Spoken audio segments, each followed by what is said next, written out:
Hallo und herzlich willkommen. Russischer Hund!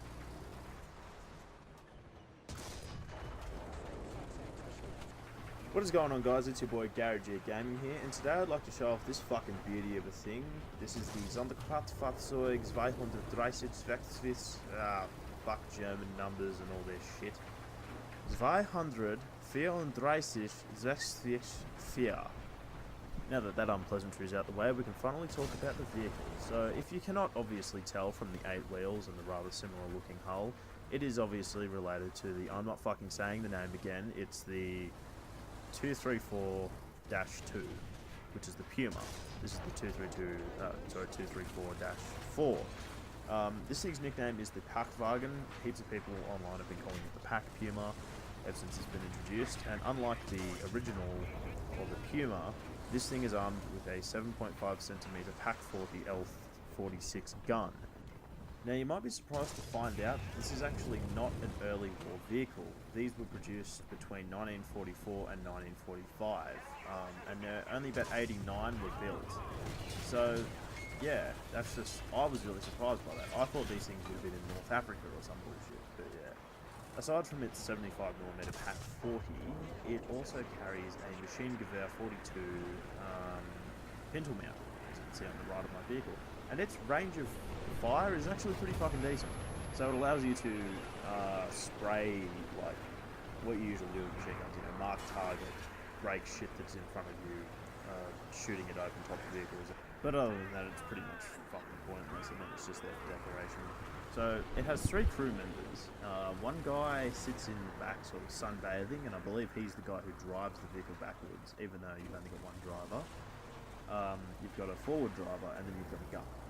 And that's about it. So you only get 3 crew, which is kind of shit, but yeah, I mean, really, what do you expect from this vehicle? It only has enough room for these 3 guys, and that's barely, you know, it's got to fit in that massive fucking cannon breach. So, you know, you can understand why it doesn't have that many crew members. The downside is, if you lose one, you basically, like, you can easily get taken out from aircraft, because, like, all you have to do is lose 2 crew. And then you're stuck in that stupid fucking crew replenishment mode. So what you're probably wondering right now is, well, what the fuck's the playstyle of this vehicle? And the answer is hit and run. If you're a fan of the Hellcat or any of the US light tanks, then you will feel right at home driving one of these. It's purely your job is to get behind fuckers who are already engaged in combat with your allied tanks, smack a shell into the rear of their turret and fuck them up.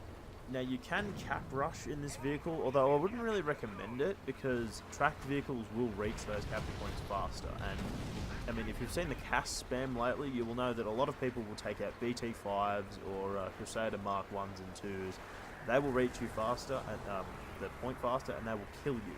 So you should sort of hang back a bit and just look out for opportunities. That's what you really want to be, an opportunist when you play this vehicle. That's how that will net you the most kills. An interesting thing is that also this is a TD with artillery. I don't think Gaijin, I mean, it might be intentional, I'm not too sure, but it's pretty nice. So this game is on Frozen Pass. Now, I wanted to show this off because I got a couple of decent kills in a short period of time, but beforehand I didn't really see that ASU-57 hiding there. Luckily he only shot my engine, and I got to pop a fucking 75 through his little, I don't know, tin tank there. There's a second ASU by that tree there, if you see his little, he just stopped, and I was going, what? I actually dropped some artillery on his position because I saw that there was an enemy marked there. Luckily that Panzer IV-H took him out, so, sucker MC, thank you very much for that. And yeah, just got to sit through the boring repair time. I'd usually edit this out, but I bothered to this time, unfortunately. It is pretty decent, however I will say a word of caution.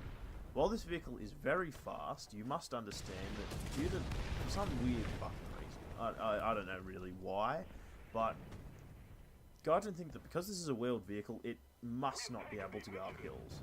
So if you try to go up any kind of hill in this vehicle, your speed will drop down to that of like a fucking mouse trying to go up an incline.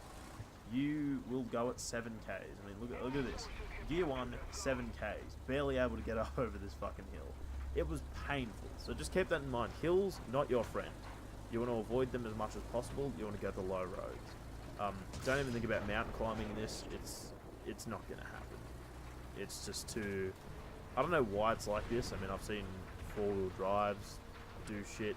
Like, I don't know, maybe it's the 10 tons, but then again, it's got that massive motor. So nothing really makes sense in this vehicle. Like, in terms of mobility, anyway. The gun, that very much makes sense. If you're familiar with the Panzer IV, you're going to know what this gun does. And it's fucking brilliant, you know. So it's got a good gun, very, very quick, fuck all armor. Just try to stay away from aircraft, like, just don't be too obvious on the ground, and you should be right. I think that's pretty much it. I mean, it's just a solid little tank that you can take into lineups for little challenges. I know Slick did, you know, this thing at top tier, so it's pretty fucking good.